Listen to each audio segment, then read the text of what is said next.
21শে জুলাইয়ের আগে বাংলার রাজনীতিতে তুমুল উত্তেজনা। কেন্দ্রীয় সংস্থা আর দল বদলের চাপের মুখে দাঁড়িয়ে এবার সরাসরি লড়াইয়ের মাঠে স্বয়ং মমতা বন্দ্যোপাধ্যায়। যারা দল ছাড়ছেন তাদের কড়া ভাষায় হুঁশিয়ারি দিলেন তিনি। নাম না করেই নিশানা করলেন চলচ্চিত্র শিল্পী তথা বিদায়ী এমপি কোয়েল মল্লিককে। সাফ জানিয়ে দিলেন, ভয় পেয়ে বা কোনো লোভে পড়ে যারা পালাচ্ছেন তারা যেন দলের গায়ে দাগ না লাগান। সরাসরি দিল্লিকে চ্যালেঞ্জ ছুড়ে মমতার হুঙ্কার, 1997 পারলে 2026-এও পারবো। ঠিক কতটা চড়া ছিল তার এই বার্তা দেখুন। না, আমি আসলে আজকে রথযাত্রার দিন সবাইকে রথযাত্রার অনেক শুভ কামনা জানাই। জয় জগন্নাথ, সবাইকে ভালো রাখুন। জগন্নাথ বলরাম সুভদ্রা। আমি প্রত্যেকটা পুণ্যার্থীকে প্রণাম জানাই। সাথে সাথে একথা নিশ্চয়ই বলবো যে আজকে 16 তারিখ, 16ই জুলাই, এবং আগেরবারও এদিন আমি জগন্নাথ ধামে যাবার আমার সুযোগ হয়েছিল রথ টানার, কিন্তু আমি যেতে না পারলেও আমার মনে মনে স্মৃতি আছে এবং সেটা দিয়ে আমি শ্রদ্ধা করি। বাড়িতেই জগন্নাথ দেবের পুজো করেছি।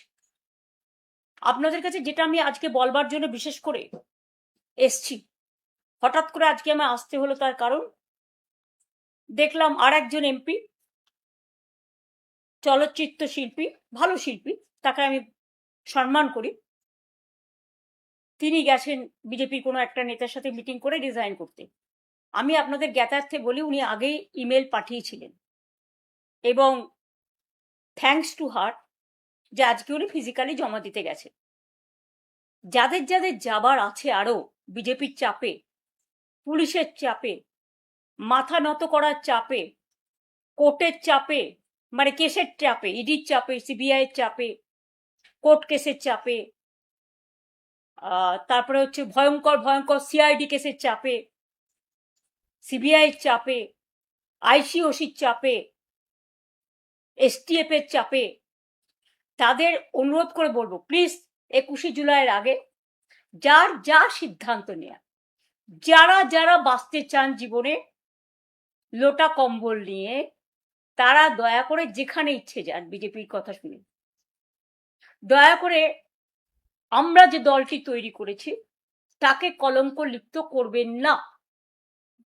যার যার, আমি এক্ষুনি কনস্টিটিউশনটা পড়ছিলাম, clause 90, freedom of movement, freedom of speaking, freedom of rights, যেগুলো আছে মানুষের, সংবিধান বলেই দিয়েছে আপনারা করতেই পারেন। তাতে আমরা একটু দুর্বল হব না। আমি শুনেছি এমনকি শহীদ পরিবারগুলোকে 21শে জুলাইয়ের যারা ছিলেন, পুলিশ থেকে ফোন করে বলা হচ্ছে এদিক নয় ওদিক যাও, মানে বিজেপির দিকে যাও, বিজেপি স্পন্সর বালিশের দিকে যাও, বালিশ পালিশ করতে যাও। তাদের আবার অনেক টাকার উপহারও দেওয়া হবে।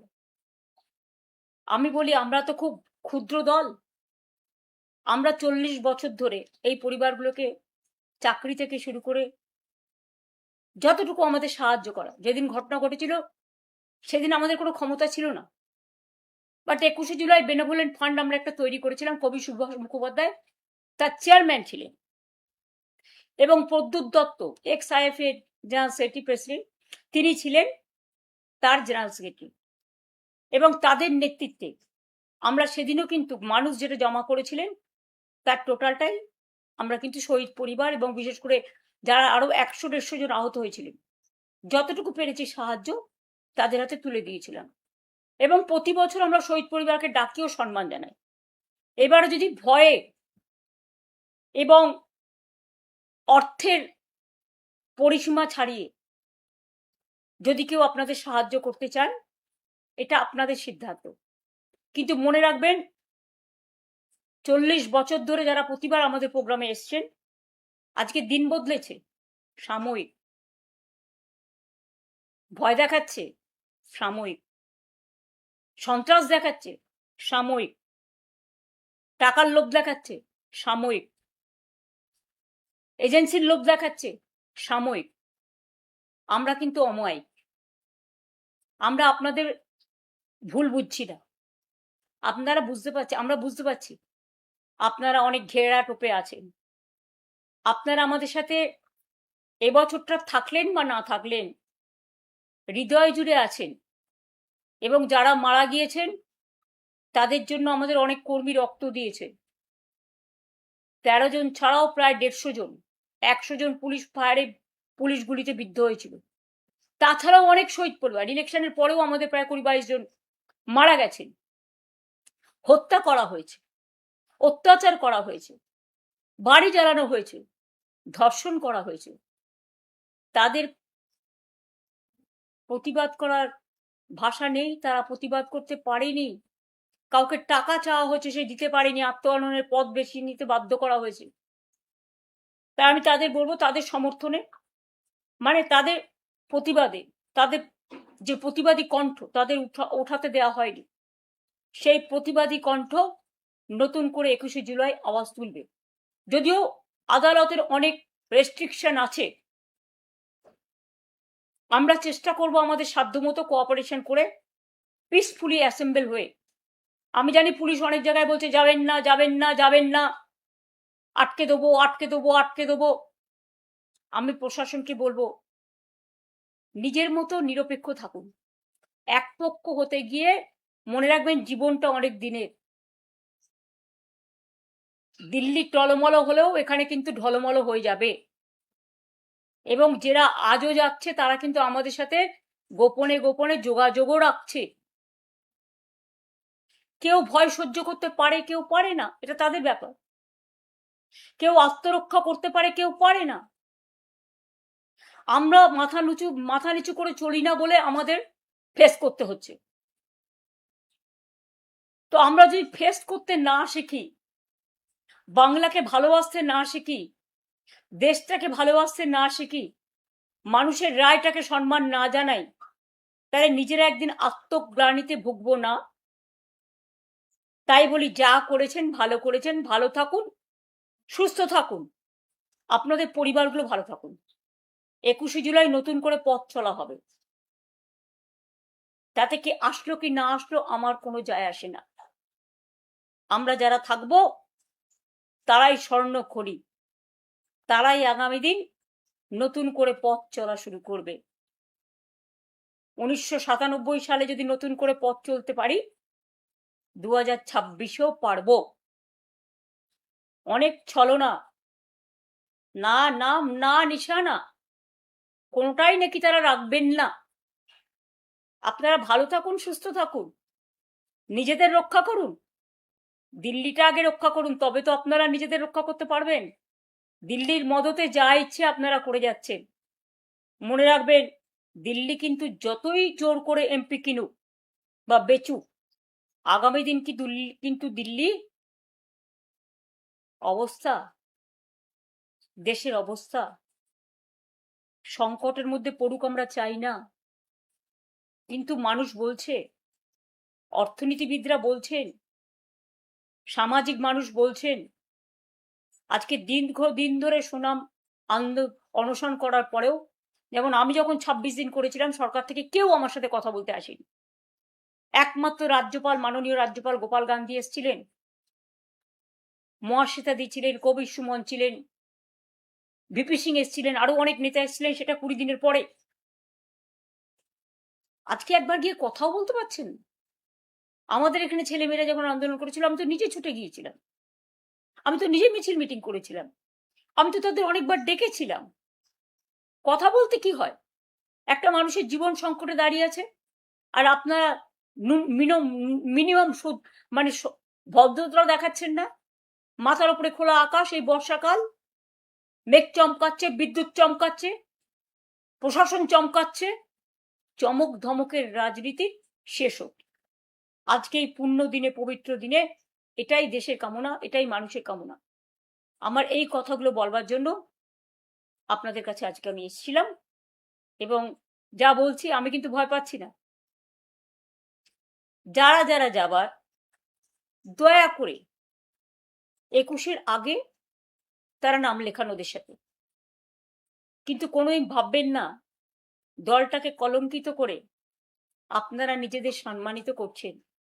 পরিবার বাঁচান, পরিবারকে তো বাঁচানোর দরকার, কারণ আপনাদের পরিবার, সম্পত্তি, লাগেজ, ব্যাকেজ, এই জন্য তো বিজেপি প্যাকেজ।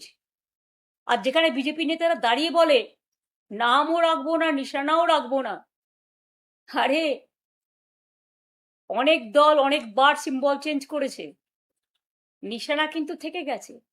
আপনি নাম চেঞ্জ করতে পারেন ক্ষমতার জোরে, নিশানা, দিশা, ভিশন, মিশন, অ্যাকশন, এটা কিন্তু আপনি শেষ করতে পারেন না। কণ্ঠরোধ করলে, লাস্ট কথা বিশ্বকবি রবীন্দ্রনাথ ঠাকুরের ভাষায় বলি, কণ্ঠ আমার রুদ্ধ আজকে বাসি সঙ্গীত হারা, আমাবস্যার কারা, লুপ্ত করেছে আমার ভুবন দুঃস্বপ্নের তলে, তাই তো তোমায় শুধাই অশ্রু জলে, যাহারা তোমার বিষাইছে বায়ু, নিভাইছে তব আলো, তুমি কি তাদের ক্ষমা করিয়াছ, তুমি কি বেসেছ ভালো? এটা মা মাটি মানুষের কাছে আমার আবেদন থাকবে। ভালো থাকবেন, সুস্থ থাকবেন। জয় হিন্দ, বন্দে মাতরম, জয় বাংলা। সব মিলিয়ে রবীন্দ্রনাথের কবিতা শুনিয়ে মমতা বন্দ্যোপাধ্যায় একদিকে যেমন রাগ উগড়ে দিলেন, তেমনই বুঝিয়ে দিলেন এই দলত্যাগীদের জন্য তৃণমূল এক ফোঁটাও দুর্বল হবে না, বরং খাঁটি আর লড়াকু কর্মীদের নিয়েই 2026-এর নতুন লড়াইয়ের পরিকল্পনা তৈরি। নাম না করে অভিনেতা সাংসদকে মমতার এই কড়া আক্রমণ কি রাজনীতির হিসাব বদলে দেবে, নাকি 21-এর মঞ্চে দেখা যাবে আরো বড় কোনো চমক? এখন সেটাই দেখার বিষয়। এই বিষয়ে আপনার মতামত কি তা অবশ্যই কমেন্ট করে জানান। আর পরবর্তী সব খবরের জন্য চোখ রাখুন আমাদের চ্যানেল হেডলাইন্স কলকাতায়। জ্যোতি সরকারের রিপোর্ট, হেডলাইন্স কলকাতা।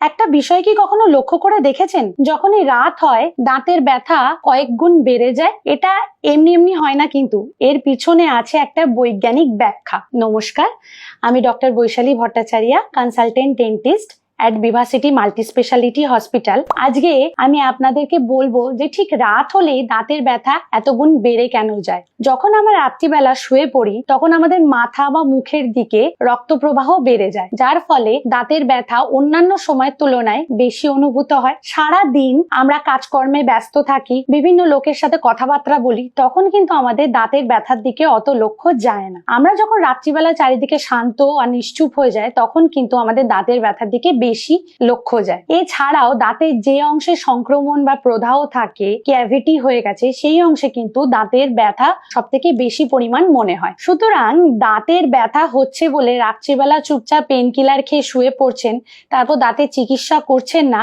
এটা কিন্তু করবেন না। এগুলো করলে পরবর্তীকালে কিন্তু আরো অনেক বড় সমস্যার সৃষ্টি হতে পারে। তাই ভিভাসিটি মাল্টি স্পেশালিটি হসপিটাল আপনাদের জন্য স্বল্প খরচে এনে দিয়েছে ডেন্টাল কনসালটেশন এবং ডেন্টাল স্ক্রিনিং এর সুবর্ণ সুযোগ।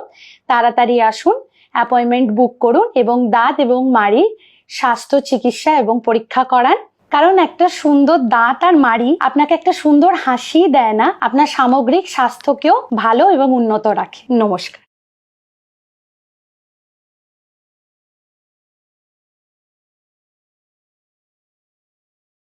আনন্দ আর ভালোবাসার দীপ্তিতে গড়া সমুজ্জ্বল পরমা, ঠিক তোমারই মতো।